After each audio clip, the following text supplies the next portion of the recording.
So hello and welcome everybody. This here right next to me is Amanda Hinchman-Dominguez. She's an Android engineer and she's a Kotlin GDE. All right. And this is Jossi Wolf. Can everyone hear me? Okay, great. And this is Jossi Wolf, software engineer at Google, working on Jetpack Compose. He's literally on the Compose team. Today, we want to tell you why we think Jetpack Compose is cool and how it works under the hood. Okay, if you're like me, you might like knowing how libraries you use really work under the hood. So this is the equivalent of, me and you being at work and I'm just like, hey, want to see something cool? So Jetpack Compose leverages metaprogramming from compiler to runtime to rendering phases to create modern declarative and reactive UI framework. What this means, what it translates to is that less is likely to go wrong, less bugs, and it makes a better user experience overall for developers. So if you're a front-end developer of any kind, you've always been in this situation where you're at a conference and the mic just does not work. The mic just does not work. We have two non-working ones. I'm going to put this down here, but that's okay. If you're a front-end developer of any kind, so you've probably heard of at least one declarative UI framework so far. Maybe you've heard of Flutter, maybe you've heard of React or Swift UI, or probably, Jetpack Compose. So why are all of these frameworks declarative? Like, why the hell do we have to do everything declarative now? Things were fine 10 years ago, weren't they? Well, if you look back 10 years ago, our applications, turns out, were a lot simpler, right? Like, maybe look at Spotify compared to how it was 10 years ago. Much less features, and we wanted to do a lot less things. Nowadays, maybe you want to do complex analytics, you want to have like this awesome connect feature in your music app, or whatever. But the point is, the states in your apps are a lot more complex. So managing state is hard. I think if you're an Android developer, it's likely you've experienced that. Maybe you had like two different components and they got out of sync. Maybe you forgot to set the visibility on a view, and that stuff is annoying. And it results in a really bad UX, of course, because the user's like, what the hell is going on? So why is that? Why is managing state so hard? Well, it turns out in imperative programming, which is the paradigm that we followed, for example, the view system, you basically go and say, right, view.set visibility and so on. So you give the framework instructions on how to get to a certain state. So it turns out that's pretty prone to bugs. And with declarative programming, you basically go and say, hey, this is my desired state. This is the state I want to be in. Basically figure out how you get there. And basically by describing the state, you have this thing that's a lot less prone to any of these state-related bugs. And of course, things get easier because you have less code. That's awesome, we all love that. And also, we don't have 10 years of tech debt with Jetpack Compose, which is great. We're kind of getting this new start, and we get to think about a lot of the things that we really want to think about. So what is state in Jetpack Compose? Why is it special, and how does this even work is kind of the question we want to answer in this talk. So basically, we could say state is this magic thing in Compose that can cause recompositions, but really it's not that magic. So in Jetpack Compose, state is expressed through state objects. Let's take a look at this example here. So what we do is first we declare a state object using mutable stateof. We tell it, hey, your initial value is 0. And then we pass the value of that state to the hello world composable. And then we also have this button, and when you click the button, we increase this counter state's value. All right, so what happens when you click the button, what you want to happen is, of course, you want this to rerun, because you want to display the updated text. So that's exactly what happens.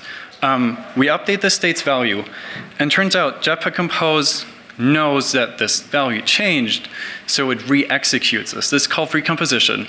And let's go a bit more into detail of how this works. Before we do that, let's take a quick step back and let's talk about phases. So when we talk about recomposition, when you talk about recomposition, you got to know that there's composition. So we can very loosely define composition as basically the process of executing composable functions. We'll talk a bit about the other phases later, including compiler. But basically for this part that's going to come next, we're going to be talking about composition and how do we figure out that things change. So how does Compose manage this state? So it turns out Compose has this amazing, super cool feature that's called the snapshot system. Zach Klippenstein is going to be giving a very in-depth talk today, tomorrow, so go check that out. But for us, we're going to look at an abbreviated explanation. So think of a snapshot basically like a save point in a video game, and this represents basically the state of your entire application at a certain point in time. So why do we care about this? Why is this interesting for us? Let's look at an example where we have this like dog data class, and the dog can have a name, because why not? And first off, we're gonna assign Spot to that dog's name. Right, so we have this thing, this is our app, and the current state is dog with the name Spot. Now, what we can do with the snapshot system is we can take a snapshot, either an immutable snapshot or a mutable snapshot, and then basically you can think of this as kind of creating a new branch. We have this snapshot, and on this branch, in this snapshot, the dog is called Spot. Now, if we kind of jump back to our main branch, which is the global snapshot, we can actually change the dog's name. We can say, you have a different name now. And if we were to print the name then, we would get Fido. If we were to go into the snapshot, the second branch, and we would access the name, we'd get Spot. So what we can also do, this is using the snapshot.enter function, is basically saying, let's go into the snapshot. So you can read things there at a single point in history, and you can also write things if you've taken a mutable snapshot. We can say, hey, we like taco a lot better for the name, so let's assign that. And then we can also decide, you know what, turns out, when we can like compare, I guess, the global snapshot and this other snapshot that we have, these two versions, and we can be like, yeah, we like taco a lot better. It's a much cuter name. Let's go and apply the snapshot. So in this kind of like branching analogy, you can think of this as like merging one branch back into the main branch. All right, why is this actually useful again? Well, okay, let's have a quick recap. So we've said before, state changes cause recomposition, and we've said that Compose has this snapshot system, and snapshot powers state. State is kind of like related to the snapshot system. So it turns out when taking a snapshot, what you can do is you can specify a read observer and a write observer, which is awesome. So in this example here, what we do is we specify this read observer, which is just a lambda, and it receives a parameter. We'll look at that in a second. And then we have the snapshot.enter function, and so we go into the snapshot, and then we access the dog's name. All right, so what will happen with this is the read observer will get invoked, and it'll get invoked with a state that has been read and its value. So why is that useful?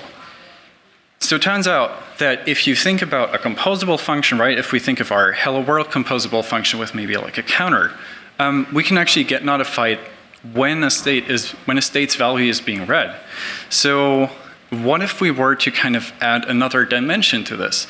What if we had the knowledge of where in the code this is actually being read? Could we then do something smart and kind of like figure out what we actually need to recompose? So let's talk about state and cool compiler stuff. Right, so, wow, okay. Right, the snapshot system is able to determine dirty state with groups. Okay, so we're going back to our Hello World composable example. At compile time, Jetpack Compose takes our Hello World code and breaks it down into groups. These groups are used to define recompose scopes, aka ranges to define what needs to be recomposed when an associated input value changes. But when we look back at our composable example, we don't actually do that work ourselves, the work of creating those groups. Okay, at Composable, so if we look at this code right here, this is the compiled generated code kind of like underneath the hood. We're never going to see it, but this is what the snapshot system essentially sees. So this is the old, just to kind of remember. And then everything from the last slide is still in here. There's just a lot more stuff in here, so we're gonna break it down. So the @composable function is translated by the compiler plugin to augment the code underneath the hood. And under the hood, the Compose compiler plugin generates these codes for your source for runtime. So this is the human readable version of this.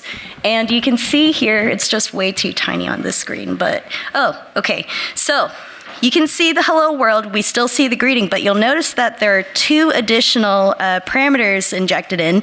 We have the composer and then a bit mask called changed. And you'll see actually there's like a range at the start restart group all the way to the end restart group, and there's actually, I think it looks like there's another group in there too. We're going to talk about that a little bit more. This is just an example. This is just one example, but the way that we write our composables significantly impacts the way that these groups are generated. The most important thing to know is that there are 3 different kinds of groups. It's not super important, like how we write our composables. The compiler plugin will figure that out for you. But it's just helpful to know that there are different kinds of groups. So we have the restartable group. This is just your default kind of group that's generated. You have movable groups. This is like when there's like a key. It relates to the key function, and it provides a runtime API to indicate when that group can benefit from moving within the composition when the input changes instead of having to re-execute from scratch. And then there's also replaceables, which relates to conditionals. So, for example, if you're writing like ifs, for eaches, or something like that, you might end up, or the compiler plugin will generate replaceable groups for those. Okay, so the Compose compiler plugin intercepts default behavior of the Kotlin compiler to generate these groups at compile time. How is it able to do that? So to answer this, we need to understand how compilers and compiler plugins work. Okay, so this is the Kotlin compiler in kind of a neat little image. We spent a lot of hours on these slides. So I think that there's a lot going on here. Also, the naming convention is like maybe not the clearest all the time, but I think it kind of helps to think about a compiler is basically responsible for doing 2 things. Of course, the main objective is to turn source code into, IR, which is intermediate representation, and then that intermediate representation is eventually turned into bytecode. The machine code for the computer to understand. So with that in mind, a compiler basically does 2 things. It compiles and it lowers. So when it compiles, you change the data format, and when it lowers, you simplify the existing data format. Okay. Oh, right, compiler plugins. Compiler plugins can be written so that they intercept literally any phase of the Kotlin compiler.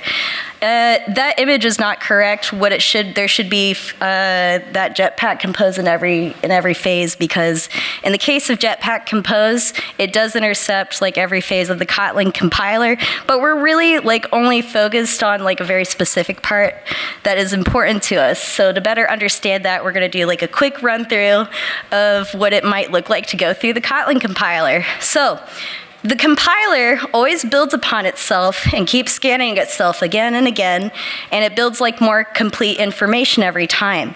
So your source code will get broken down into lexical tokens, which are then turned to PSI trees. So we start with the lexer analysis. You generate the tokens. It just breaks down the words into all these tokens. And then it uses the syntax analysis to basically build up this PSI tree. And we add additional information to those nodes, and we kind of have this like AST thing. The PSI is like a JetBrains specific like language that's used to like help understand the Kotlin grammar specifically. Okay, so once you have that, then you get to the resolution phase, and the compiler analyzes existing trees to create additional dictionary information to reference later for IR.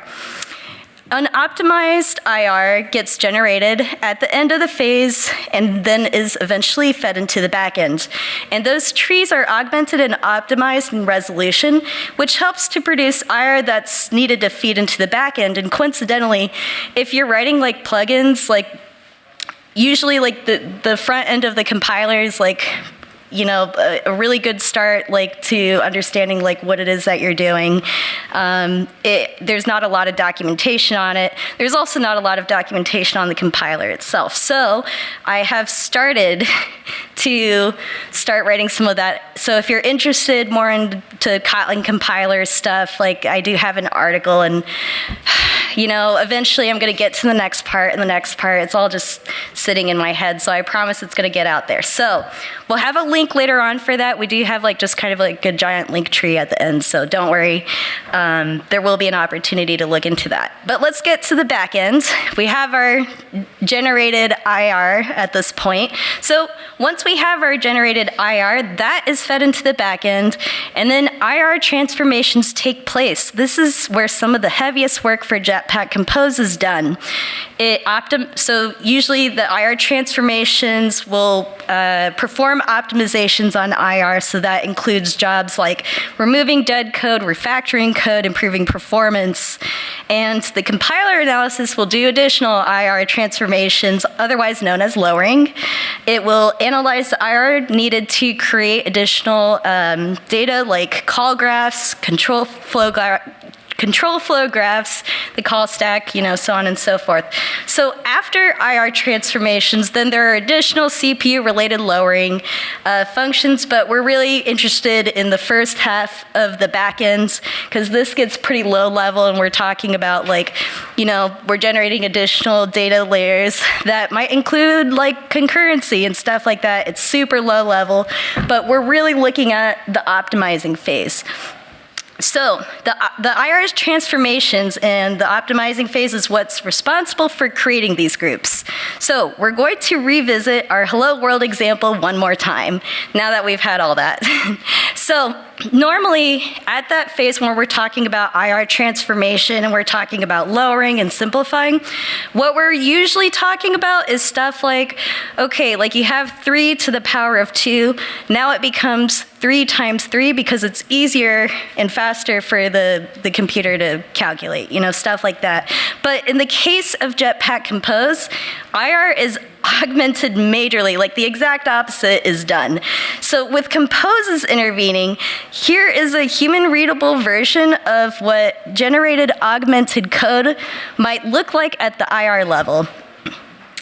Okay, let's see. Okay, we're coming back to this. This is the human-readable version. I know we already looked at this, but now that we kind of understand a little bit more, we have the composers, we have the change bitmap, we have our groups, right? Now, this is the human-readable version. We're going to go to the IR. This is the IR version. It is, oh, I can't walk away from that. So the left side of the screen shows what the IR would look like if Jetpack Compose plugin was not involved. So that is what the IR would look like. And then the IR on the right side is what Jetpack Compose compiler plugin does after. So it's not often you get to see compiler plugin writing use plugins for something like this. Why choose to write all the group logic here, but maybe not necessarily at the PSI or even with Kotlin code? So we asked the compiler team ourselves. We asked the Compose compiler team ourselves, and they said even with all this augmented IR, writing the group logic here is a lot cheaper than it would be to maintain at higher compiled languages. The idea of moving the group logic down to the IR level, it could very well change the way we write compiler plugins forever. So it's essentially just a hell of a lot cheaper. So groups are then stored as part of the memory management system, the slot table. And I'm handing it off to Jossi. Oh, really? I thought this was all you. You know a hell lot more than me about the you know slot what? table. You're right. It is you. You're right. I know I made the slide. You're right. I apologize. I really thought that was for you for some reason. I'm ready to jump. All right, so Yeah, I just totally got thrown. Okay, I do know a lot about this. I'm so sorry. That's really embarrassing. Okay. All right, so what is the slot table? So it is a virtual representation of the composition. We're going to talk about the applier in a little bit, but let's look at how the slot table works. So we have all our groups, and we now have the slot table to manage these created groups. Okay, what does the slot table look like? Okay, we have another composable example here where it's a greeting composable that holds a text, and we can pass a greeting into that composable and assigning the name with the keyword remember will keep track of the name's mutable state. Okay, so from, I don't know if anyone has read Jorge Castillo's Jetpack Compose internals. If you haven't, it's an amazing read. Oh, I see some hands, so we got some fans in here. I'm a fan too, you know? So it's a really good book, but he describes slot tables as the slot table is an optimized in-memory structure that the runtime uses to store the current state of the composition. So groups are what turns the slot table into a tree-like structure. We can identify when these slots in the table have been moved, removed, or added. So keep in mind, the only groups that are actually stored in the slot table are the ones that can be recomposed. So you can also store UI elements, states, and values in addition to groups in the slot table, interestingly. And when that slot table is filled up, it holds all the objects from composition and the entire tree in execution order. The slot table changes by range, which can change the groups, state, and UI that accompanies it. And when that value changes, it can re-trigger recomposition, as it does when the generated bit mask changes within the runtime side. That would be the other way that it would trigger that recomposition. If the function executes again and remember sees that there is no change between the new and old values, then the operation is skipped and the previous result returns. This is denoted as positional memoization. Okay, now let's see. You get a good break. So we talked a lot about the slot table, and just to kind of like briefly recap, like what is it for? So the slot table really like helps power recomposition because it's this virtual state of the composition. It's what we'll use later to figure out like what changed, what do we need to do now if we maybe got some new data. But let's look back at the phases. So far, we talked about compiler, we talked about the snapshot system, which kind of belongs in composition. But what happens after composition, right? Like, Compose is cool and stuff, but we're still Android developers. We want all of this to result in a nice, smooth, awesome app with animations and fancy colors, right? So we have composition, which is basically execute a composable and do stuff. So what we do after that, there's a component called the applier. Basically, the applier is what takes this data from composition and it builds a UI tree from it. Or as a matter of fact, if you've seen any of the other talks around this topic, or if you've seen maybe Jake Wharton's molecule library, you can do anything else. You can build any other tree, or you can also decide just not to build a tree and just get all of the nice like recomposition stuff for free, which is also cool. But on Android, we build a UI tree, which we of course need to actually like lay out and draw. So how do we build this tree? This happens with the applier, and the applier basically is responsible on Android for building a tree of layout nodes. On Android, the implementation of the applier is the UI applier, if you want to look at the source code. And in Compose UI, basically these layout elements are the elements in the layout hierarchy. So we have these nodes, but it's still this very abstract tree in the end, right? Like how do things appear on screen? So if we want our things to appear on screen, we still need to measure, and then we need to do placement. We need to place all of the things that we know we measured and want to appear, and then we need to draw. So one of the cool things is after our updates to the tree that we do with the applier, These nodes will themselves, they will actually know if they're dirty. So they will know if they will need to be remeasured, they will know if they will need to be replaced or redrawn. And they'll basically be in this kind of like measure pending or layout pending state. This depends on the work that they know needs to be done. There's a lot more components involved here, but that's the rough breakdown. If you want to look at the source code, layout and measure delegate is something you'll want to look at, but also Android Compose view. On Android, Android Compose view is basically the entry point for Compose hierarchies. It's really cool because really it's just a regular Android view. And when we basically have this, we have this tree of layout nodes, and some of them will be in this layout pending or measure pending, or I guess draw pending state, and stuff like needs to happen. We just gotta wait for a signal, right? Like we need to do work, we gotta wait for a signal. And on Android, this is just a regular dispatch draw call to the Android Compose view. This is as you would implement with any other regular Android view. I know dispatch draw sounds a bit like a weird place to do actually layout, but it turns out that our system is efficient enough to do this here, and it's completely fine. So once we do that, right, this is what it looks like pretty much. It's just like overrides this dispatch draw method. And then finally, we gotta do all this work. So this is done in the measure and layout method, which, of course, delegates to a bunch of layer. This is where things like measure, layout, and draw delegate come in. And that's basically, the entry point to all of the UI system. There are a hell lot of more layers to all of this, and to explain it, we would need a whole conference probably. I hope we're going to get some content out there on how all of this works at the UI layer, and write a couple of blog posts, so look out for blog posts from the Android developers publication on Medium. With that, it's a pretty good time. Yeah, nice. We got shout outs though, which is nice.